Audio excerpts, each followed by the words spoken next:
알리시고 전파하는 일에 사명을 갖고 이렇게 힘쓰고 애쓰시는 우리 목사님이신데요.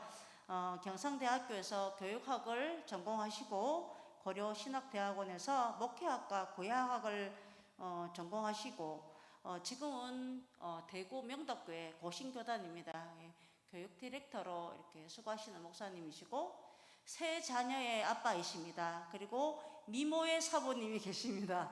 우리 김태희 목사님 빗길에 오셨는데 우리 힘차게 박수로 우리 환영합시다. 예.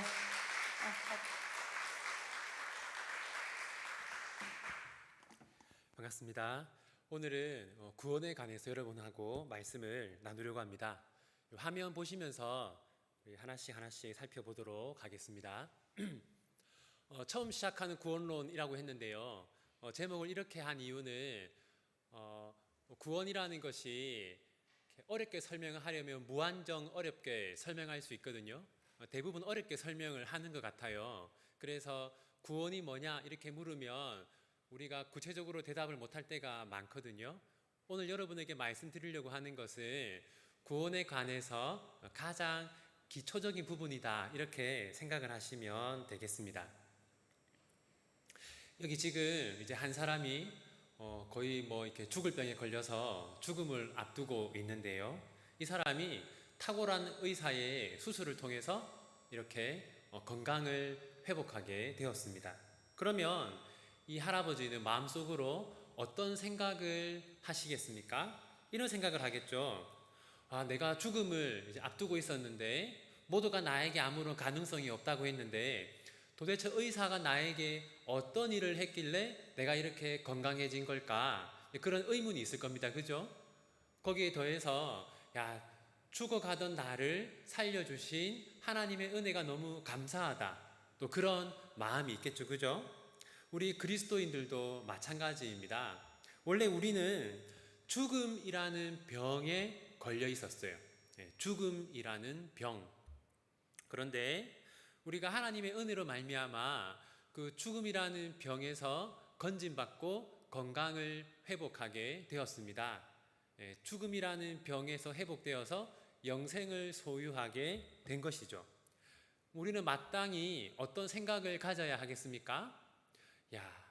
내가 죽음이라는 병에 걸려 있었는데 하나님의 저주와 하나님의 심판 안에 있었는데 도대체 하나님이 나에게 무슨 일을 하셨길래 내가 지금 죽음이 아니라 영생을 가지게 되었을까? 이런 의문이 우리 모두에게 있어야 하겠죠. 그죠? 뿐만 아니라 죽음이라는 병에 걸려있던 나를 살려주신 하나님의 은혜가 너무 감사하다. 또 그런 생각도 우리에게 있어야 할 것입니다. 오늘 이 시간, 이 강의의 목표가 바로 이것입니다. 하나님이 나에게 무엇을 하셨길래 내가 구원을 받았는가 하는 것을 우리가 알게 되는 것이 오늘 강의의 첫 번째 목표고요. 두 번째 목표는 우리 하나님 참 너무 감사하다. 그리고 내가 이 구원 받았다는 것이 너무 기쁘다라는 것을 우리가 알게 되는 것이 두 번째 목표입니다. 이제 본격적으로 구원에 관해서 알아보겠습니다. 여러분, 닭이 먼저냐 달걀이 먼저냐 이런 논쟁을 하지 않습니까? 우리 기독교에도 비슷한 논쟁이 있는데요. 그게 뭐냐면 믿음이 먼저인가 구원이 먼저인가 하는 논쟁입니다. 제가 한번 질문을 해볼 테니까 부끄러워하시지 말고 손을 한번 들어주시면 감사하겠습니다. 자, 1번 내가 믿었기에 구원을 받은 것이다. 이게 1번입니다. 2번은 내가 구원을 받았기 때문에 믿을 수 있었던 것이다. 한 번 더. 1번은 내가 믿었기에 구원을 받은 것이다. 2번은 내가 구원받았기에 믿을 수 있었던 거다. 자, 1번이라고 생각하시는 분 손 한번 들어주십시오. 네.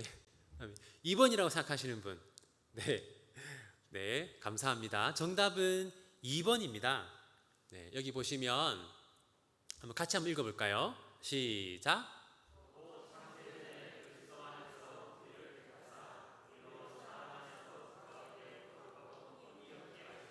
자, 여기 보면 창세 전에 그리스도 안에서 우리를 택했다라고 되어 있죠, 그죠? 네. 그러니까 우리가 그리스도를 믿을 자로 선택된 것이 창세 전입니다. 따라서 우리의 믿음보다 하나님의 택하심이 더 먼저인 것이죠. 이 택하심은 하나님의 구원 사역의 하나거든요. 그러니까 하나님의 구원하심이 먼저인 겁니다. 그러니까 구원받았기 때문에 우리가 믿을 수 있었던 것이죠. 어떻게 나 같은 사람이 예수님을 믿고 구원을 얻을 수 있었을까? 거기에 대한 대답은 창세전에 하나님이 우리를 구원하셨다라는 것이죠. 하나님이 우리를 먼저 구원하셨기에 우리가 믿을 수 있었던 겁니다. 자, 구원받았기에 믿을 수 있었던 것이다. 여기서 우리가 알 수 있는 게 있는데 그게 뭐냐면 구원은 사람이 아니라 하나님으로부터 시작되었다라는 것입니다. 여러분, 만약 구원이 사람으로부터 시작되었다면 사람이 이루어야 할 것인데 하나님으로부터 시작되었다면 하나님께서 이루실 것입니다. 그래서 여러분, 구원이라는 것은 절대로 실패할 수가 없습니다. 왜냐하면 하나님께서 시작하셨는데 하나님께서 시작하신 일을 마무리할 수 없다. 그것은 말이 되지 않기 때문이죠. 그리고 하나님의 구원은 좀 더 구체적으로 말씀을 드리면 삼위 하나님의 구원이다라고 할 수 있습니다. 여러분, 우리가 믿는 하나님은 성부, 성자, 성령 하나님이시죠. 그리고 이 성부, 성자, 성령 하나님은 우리의 구원을 위해서 구별된 일들을 하십니다. 성부 하나님이 우리의 구원을 위해서 주로 하시는 일은 구원받을 자를 선택하는 일입니다. 성자 하나님께서 우리의 구원을 위해 주로 하는 일은 성부 하나님께서 택하신 자들의 구원을 이루시는 일입니다. 예수님이 십자가 위에서 돌아가시기 직전에 뭐라고 하셨습니까? 다 이루었다라고 하셨죠. 그러니까 성부 하나님께서는 구원받을 자들을 택하셨고 성자 하나님께서는 십자가에서 대신 죽으심으로 성부가 택하신 자들의 구원을 이루신 겁니다. 그리고 성령 하나님의 주된 사역은 성부 하나님이 택하시고 성자 하나님이 이루신 자들에게 구원을 적용하는 것입니다. 이것을 흔히 이렇게 말합니다. 성부 하나님의 선택 사역은 예정이라고 합니다. 그 다음 성자 하나님의 구원 사역은 속죄라고 합니다. 그 다음 성령 하나님의 적용 사역은 여러 가지가 있어요. 이거 우리가 오늘 하나씩 살펴보려고 합니다. 자, 먼저 작정과 예정에 대해서 한번 살펴볼게요. 우리의 구원을 위해서 하나님께서 가장 먼저 하신 일이 무엇인가? 그것은 작정입니다. 작정은 뭐냐? 작정은 하나님의 계획입니다. 여러분, 미련한 사람들의 특징이 무엇인지 아십니까? 미련한 사람들의 특징은 계획이 없다는 겁니다. 여러분, 혹시 요즘에 제가 이제 방학 시즌이잖아요. 방학 시즌인데 학부모들을 만나면 이런 얘기들을 많이 하세요. 너무 답답하다. 우리 애가 하루 종일 집에 있는데 집에서 아무것도 안 하고 누워만 있고 TV만 보고 게임만 한다 라고 얘기하는데 그 아이들의 그 문제가 뭡니까? 계획이 없다는 것이죠. 내가 하루를 시작하면서 오늘 하루 무엇을 할 것인가? 아무 계획이 없다는 것. 내가 하나님의 영광을 위해서 무엇을 할 것인가? 마이크 바꿀까요? 네. 이거 해도 됩니까? 네. 아무 계획이 없다는 게 미련한 사람들의 특징이고, 같이. 네. 아니, 이게 그냥 들어도 되는데. 네, 그럼 소리가 좀 작은가 보죠? 네. 자, 여러분, 하나님은 미련하신 분이 아니라 지혜로우신 분이죠.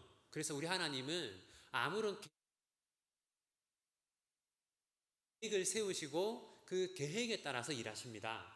우리의 구원도 마찬가지인데 여러분, 하나님이 우리를 그냥 아무렇게나 구원하시는 것이 아니라 하나님께서는 저 김태희를 구원할 계획을 세우셨어요. 내가 김태희를 이러한 방법으로 구원할 것이다.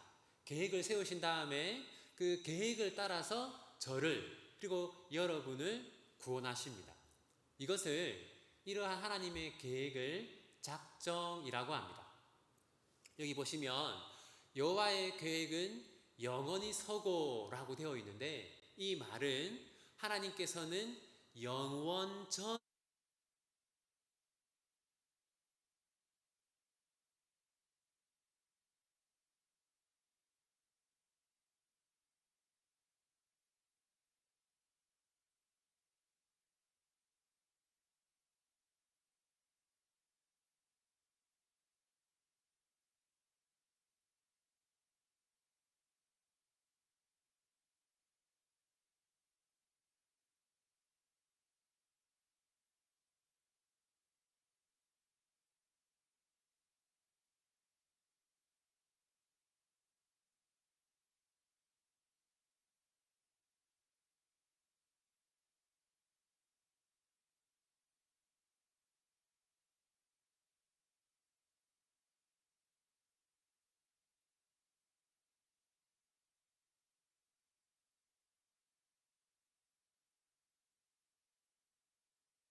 겠다는 목적만 세우신 것이 아니라 그 목적을 달성할 수 있는 계획도 세우셨어요.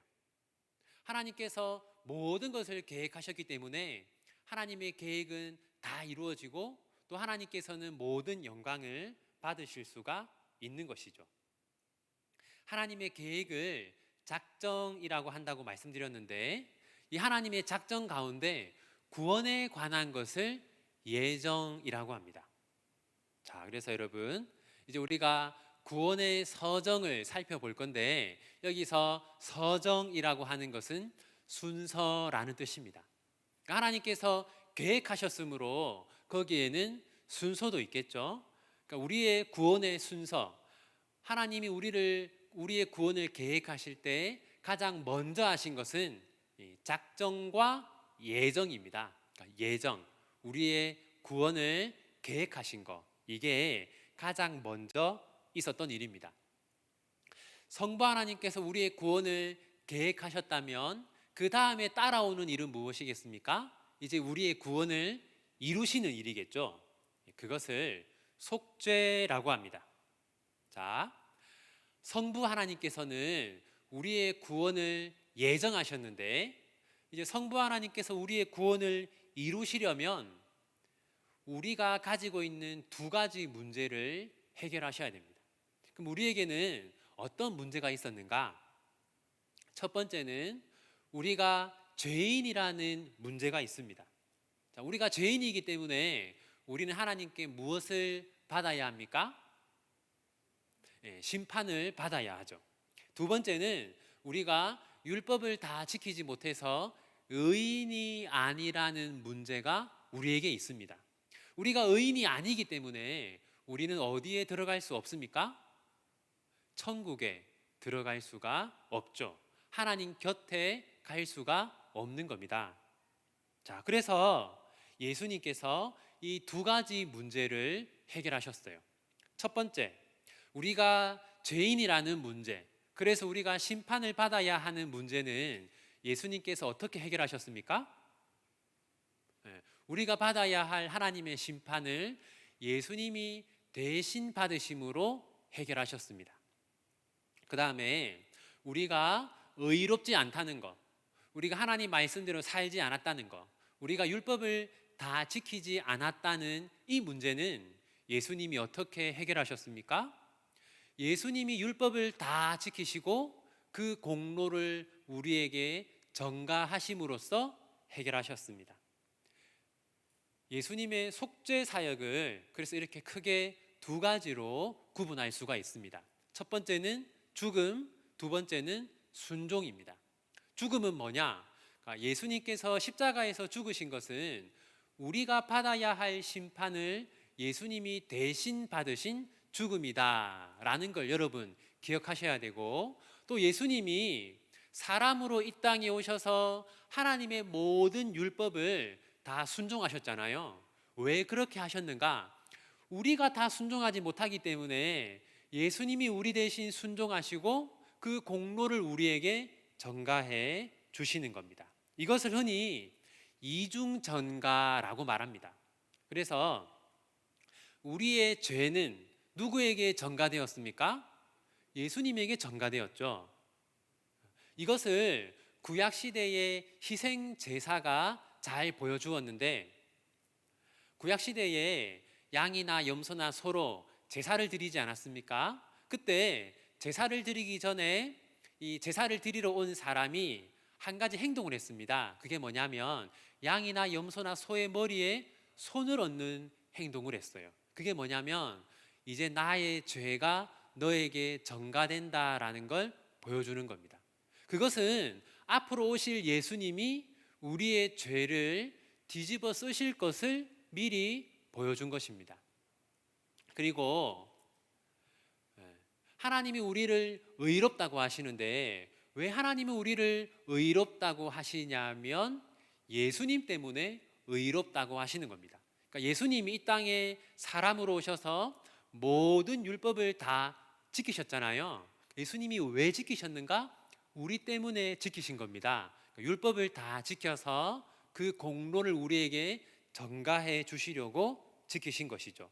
이렇게 우리 대신 죽으신 것, 우리 대신 순종하신 것, 이 두 개를 합쳐서 예수님의 속죄 사역이라고 합니다. 예수님의 속죄, 그러니까 죄를 해결하는 사역이다, 이런 뜻이죠. 그런데 여기에 대해서 또 큰 논쟁이 하나 있습니다. 그게 뭐냐면 속죄의 범위가 뭐냐 하는 겁니다. 뭐 잘 안 나옵니까? 네. 자, 무슨 말이냐면 예수님은 누구를 위해서 죽으셨는가 하는 논쟁이 있습니다. 여기에 대해서 여러분, 예수님은 모든 사람을 위해서 죽으셨다라고 주장하는 사람들이 있고, 아니다, 예수님은 택함 받은 사람들을 위해서 죽으셨다라고 주장하는 사람들이 있습니다. 또 한번 질문해 볼까요? 자, 예수님은 모든 사람을 위해 죽으셨다. 1번. 예수님은 택함 받은 자들을 위해 죽으셨다. 2번입니다. 한번 해볼까요? 자, 1번이라고 생각하시는 분, 모든 사람. 네. 자, 2번. 택함 받은 자들을 위해 죽으셨다. 네. 정답은 2번입니다. 2번. 자, 여러분 보십시오. 세상 중에서 내게 주신 사람들에게 내가 아버지의 이름을 나타내었나이다.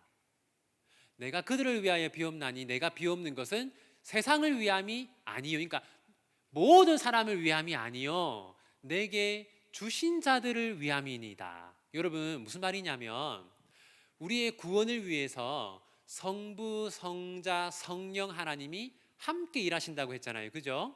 그리고 성부 하나님이 하신 게 뭐라고 했습니까? 구원받을 자들을 선택하신 거.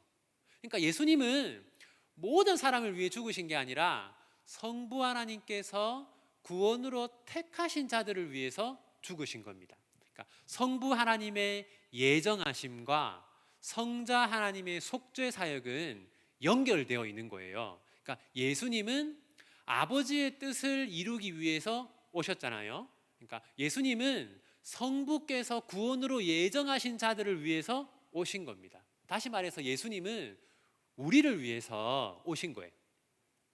우리를 위해서. 우리가 알아야 하는 것은 예수님이 이 세상 모든 사람들 중에서 특별히 나를 위해 그리고 우리를 위해 오셨구나. 이게 여러분 중요한 거예요. 자, 정리하면 이제 구원의 서정, 제일 처음 뭐가 있다고요? 예정. 예정이 있고 그 다음은 뭐냐? 속죄. 예정 다음은 속죄다. 이거 기억하시고요. 자, 여러분, 성부 하나님은 우리의 구원을 계획하셨어요. 그리고 성자 하나님은 십자가에서 우리의 구원을 이루셨어요. 그럼 이제 누구의 사역이 남았습니까? 네, 이제 성령 하나님의 사역이 남았죠. 이 성령 하나님의 사역은 적용 사역이라고 말합니다. 자, 여러분 보세요. 우리의 구원이 언제 이루어졌습니까? 우리의 구원이 언제 이루어졌습니까? 예수님이 언제 다 이루었다 말씀하셨습니까? 네, 2000년 전에 십자가 위에서 예수님이 다 이루었다 말씀하셨죠. 그러니까 예수님이 2000년 전에 십자가 위에서 다 이루었다 말씀하실 때 저와 여러분을 아시고 저와 여러분을 염두에 두고 다 이루었다고 말씀하신 거예요. 그러니까 예수님은 누가 구원받을지 모르는 상태에서 내가 누가 구원받을지 모르지만 다 이루었다, 이게 아닌 거예요. 예수님은 저를 아시고 또 여러분을 아시고 내가 태희의 구원을 이루었다, 내가 난이의 구원을 이루었다, 이렇게 하신 겁니다. 그러니까 우리의 구원은 언제 이루어졌어요? 2000년 전에 이루어진 것이죠. 그런데 헤르만 바빙크라는 신학자가 이렇게 얘기했습니다.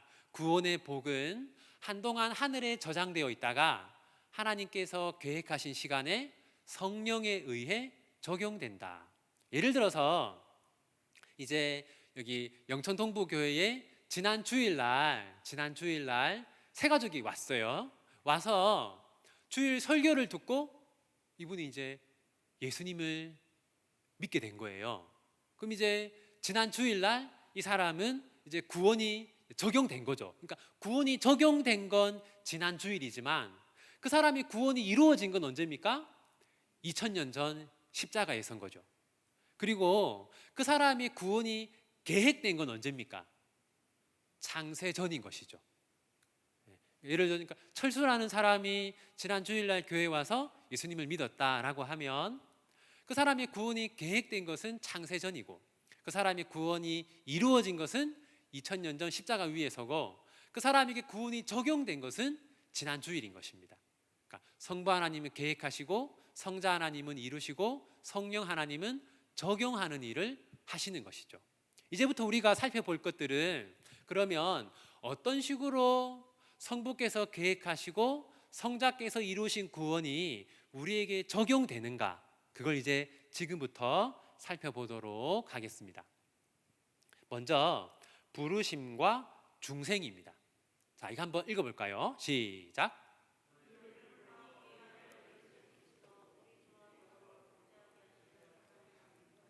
자, 여기 보면 우리를 예수님과 교제하게 하려고 우리를 어떻게 하십니까? 너희를 불러, 우리를 이제 부르십니다. 이는 너희를 부르사 자기 나라와 영광이 이르게 하시는 하나님께 합당히 행하게 하려 함이라. 너희도 그들 중에서 예수 그리스도의 것으로 부르심을 받은 자니라. 이렇게 하나님은 우리에게 구원의 복을 주기 위해서 우리를 부르십니다. 이것을 간단하게 정리하면 이렇게 할 수 있어요. 그리스도께서 이루신 구원을 받도록 초대하시는 하나님의 호출이다. 이걸 이제 부르심이라고 하는데요. 근데 하나님께서 이 부르심을 누구를 통해 하시느냐? 먼저 1차적으로 교회를 통해서 하십니다. 교회의 전도가 하나님의 부르심의 방편이에요. 자, 그런데 여러분, 하나님의 부르심은 두 가지 주체에 의해서 두 가지 방식으로 이루어집니다. 먼저 간단하게 좀 설명을 드리면요, 부르심에는 외적인 부르심이 있고 내적인 부르심이 있습니다. 외적인 부르심이라고 하는 것은, 자 보세요, 여기 보면 지금 예수 믿으세요 하고 부르고 있잖아요, 그죠? 그러니까 지금 세상에 속한 사람들을 그리스도께로 오라고 부르고 있지 않습니까? 근데 어디서 부르고 있습니까? 그 사람 밖에서 부르고 있죠. 그래서 이걸 외적인 부르심이라고 해요. 자, 외적인 부르심은 누가 하는 겁니까? 교회가 하는 겁니다. 우리가 하는 거죠. 그다음에 효력, 우리가 예수 믿으세요 하면 사람들이 항상 예수님을 믿습니까? 아니죠. 그러니까 효력이 항상 있지는 않아요. 그런데 이제 내적인 부르심이라고 하는 게 있습니다. 이게 뭐냐면 이 내적인 부르심은 성령 하나님이 하는 겁니다. 성령 하나님은 어디서 부르겠습니까? 마음속에서 부르시거든요. 그래서 이것을 내적인 부르심이라고 합니다. 그리고 성령 하나님이 부르시는데 하나님이 부르시는데 나는 복음 안 믿을 거야 이렇게 거절할 수 있는 사람이 있겠습니까? 없겠습니까? 있을 수가 없죠. 그래서 항상 효력이 있습니다. 그래서 이 내적인 부르심을 효력 있는 부르심이라고 합니다. 한번 설명을 해볼게요. 여기 지금 보시면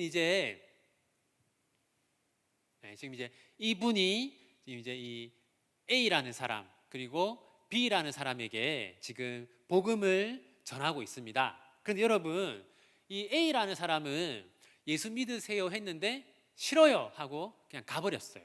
그런데 이 B라는 사람은 예수 믿으세요라고 하자 놀랍게도 복음을 받아들였습니다.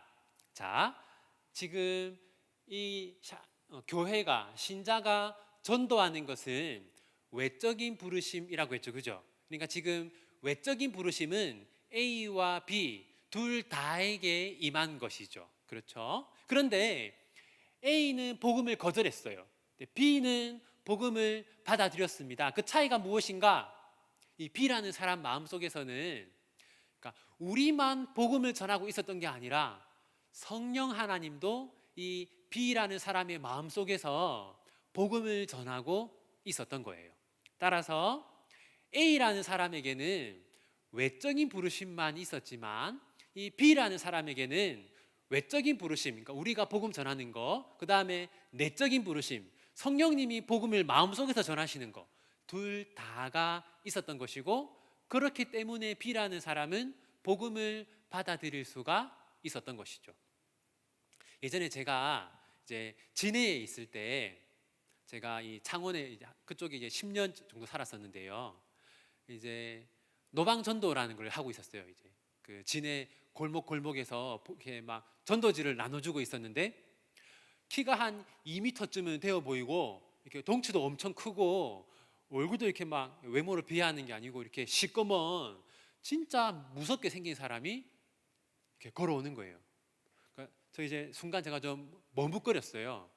내가 저 사람에게 전도지를 줘야 되나 말아야 되나 제가 고민을 하고 있었는데, 근데 만약에 제가 혼자 있었으면 제가 전도지를 안 줬을 것 같아요. 근데 전도팀이랑 같이 나왔거든요. 그래서 우리 교회 신자들이 저를 다 보고 있었어요. 그러니까 제가 이렇게 막 안 주면 좀 이상하잖아요. 그러니까 제가 용기를 내어서 다가가서 전도지를 이렇게 줬어요. 그랬더니 그 사람이 아주 밝게 웃으면서 저 예수님 믿고 있습니다 그러는 거예요. 그러니까 저는 그 사람을 딱 보고 저렇게 험상궂게 생긴 사람은 예수님을 믿지 않을 거다라고 생각했는데 그런 사람도 예수님을 믿고 있더라고요. 어떻게 이게 가능한가? 만약에 복음을 전하는 것이 저 혼자 하는 일이면 불가능했겠죠. 그런데 복음을 전하는 것은 우리만 하는 게 아니라 우리의 안과 밖에서 성령 하나님이 교회와 함께 하는 일이기 때문에 열매가 있는 것입니다. 자, 그리고 여러분, 성령 하나님이 저 B라는 사람의 마음속에 들어가면 이제 성령 하나님은 그냥 뭐 들어갔다가 나왔다가 그런 게 아닙니다. 왜냐하면 성령 하나님은 여러분, 자, 저기 지금 A라는 사람이 있고 B라는 사람이 있다고 했는데 B라는 사람의 마음속에 성령 하나님이 들어가셨잖아요. 왜 들어가셨는가? 성부 하나님께서 태초부터 저 B라는 사람을 구원하기로 계획하셨기 때문이죠. 그래서 이 성령님은 구원으로 예정된 사람의 마음속으로 들어가신 겁니다. 그러니까 뭐 또 들어갔다가 또 나왔다가 그런 게 아니라 한번 들어가시면 계속 계시는 거예요. 영원히 계시는 겁니다. 이제 저 B라는 사람은 어떻게 됐느냐? 이제 성령님이 거하는 사람이 된 거예요. 여러분, 따라서 성령님이 저 B라는 사람의 마음속에 들어가는 순간 저 B라는 사람은 이전과는 전혀 다른 존재가 된 겁니다. 이제 A라는 사람과 B라는 사람은 전혀 다른 존재가 되는 거예요. 이거를 중생이라고 합니다. 중이라는 거는 다시라는 뜻이고 생은 태어나다라는 뜻입니다. 성령님이 저 사람의 마음속에 들어가는 순간 저 사람은 다시 태어나게 되는 거예요. 그래서 여러분, 이 부르심과 중생은 거의 동시에 일어나는 일이다, 그렇게 보시면 됩니다. 자, 한번 읽어볼까요? 자, 시작.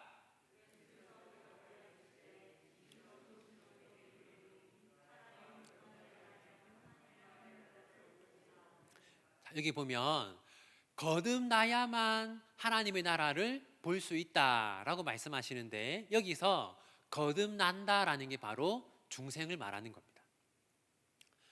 여기 A와 B 중에서 거듭난 사람이 누굽니까? 네, B인 것이죠.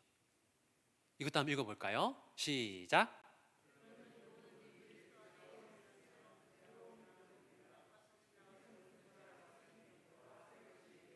자, 새 것이 되었도다. 여러분, 성령님이 우리 안에 들어오심으로써 우리는 전혀 새로운 사람이 되었습니다. 여러분, 우리는 구원 이전과 구원 이후가 완전히 다른 존재입니다. 성령님이 우리 안에 들어와 계시기 때문에 우리는 전혀 새로운 존재가 되었어요. 대표적으로 여러분, 성령님이 들어오시고 중생하게 되면 가장 큰 변화는 이것입니다. 여러분, 복음을 전해 보신 분들은 알겠지만 우리가 복음을 전하면 복음을 듣는 사람들이 막 좋아하고 감사하고 기뻐합니까? 아니면 불쾌해합니까? 불쾌해하죠. 그러니까 사람들은 본성적으로 복음을 거부하는 성향을 가지고 있습니다. 그런데 우리는 어떻습니까? 지금 우리는 복음이 너무 좋잖아요, 그죠? 우리가 전혀 새로운 존재가 된 것입니다. 우리가 알아야 되는 것은 하나님이 나를 전혀 새로운 존재로 바꾸어 주셨구나 라는 것을 우리가 이제 알아야 하는 거예요. 자, 이제 구원의 서정을 다시 보면 예정이 가장 먼저 있었고, 그 다음에 속죄가 있었고, 그 다음 이제 부르심과 중생이 있는 것이죠. 근데 부르심과 중생을 거의 동시에 일어나는 일이다, 그렇게 보시면 됩니다. 그 다음은 연합인데요. 이것만 하고 한 5분 정도 쉴게요. 자, 연합은 뭐냐? 여러분, 예수님이 이런 말씀을 하셨어요. 내 살을 먹고 내 피를 마시는 자는 내 안에 거하고 나도 그의 안에 거한다. 예수님이 우리 안에 거하시고 우리는 예수님 안에 거한다. 이게 무슨 말일까요? 또 예수님이 이런 말씀도 하셨어요. 내 안에 거하라. 나도 너희 안에 거하리라. 예수님이 우리 안에 있고 또 우리가 예수님 안에 있다고 말씀하시는데, 이게 뭐냐? 이것을 그리스도와의 영적인 연합이다라고 말합니다. 왜 예수님이 우리 안에, 우리가 예수님 안에 있는 것을 영적인 연합이라고 하는가? 자, 이것은 성령에 의한 연합이기 때문에 영적 연합이라고 합니다. 한번 읽어볼까요? 자, 시작.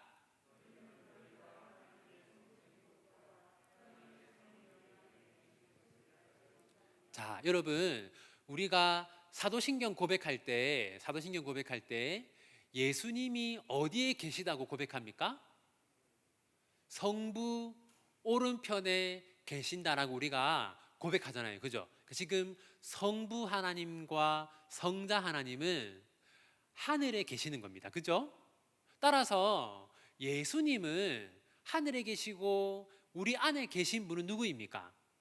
우리 안에 계신 분은 성부, 성자, 성령 삼위 중에서 삼위 하나님, 그러니까 성령 하나님이 지금 우리 안에 계세요. 그런데 여러분, 성경을 보면 성령님을 두고 그리스도의 영이다 이렇게 말하거든요. 그러니까 성령님은 여호와의 영인 동시에 예수님의 영이기도 합니다. 그래서 성령님이 우리 안에 계신 것은 예수님이 우리 안에 계신 것과 같은 거예요. 다시 말해서 성령님이 우리에게 오실 때 예수님도 성령님을 통해서 함께 오셨다, 그렇게 이해하시면 되는데, 이것은 여러분 너무나 신비한 일이라서 우리가 다 이해할 수가 없습니다. 여러분이 이거는 그냥 믿음으로 내 안에 성령님이 계신데 성령님과 함께 예수님도 내 안에 계신다, 이렇게 우리가 믿는 것이 가장 좋은 것이라고 생각합니다. 여러분, 이 영적 연합이라는 것은 우리 구원에 있어서 아주 중요한데요. 자, 영적 연합은 우리가 하나님께 구원을 받는 근거가 된다라는 사실을 여러분들이 꼭 기억하셨으면 좋겠습니다. 첫 번째, 하나님은 왜 우리를 의롭다고 하십니까? 그 이유는 우리 안에 예수님이 계시기 때문입니다. 이거 한번 읽어볼까요? 시작.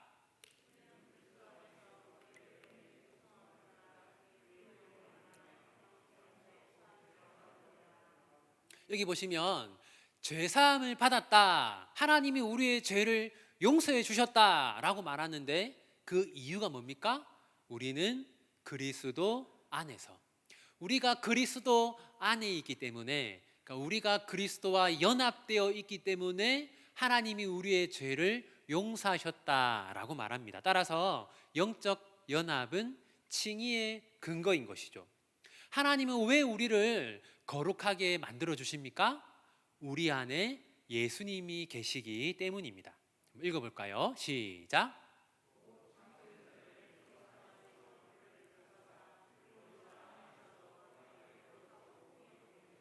여기 보시면 우리를 거룩하고 흠이 없게 하신다라고 말하는데 그 이유가 뭡니까?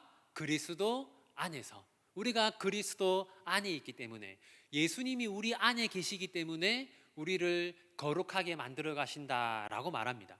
하나님은 왜 우리를 반드시 부활하게 하십니까? 우리 안에 예수님이 계시기 때문입니다.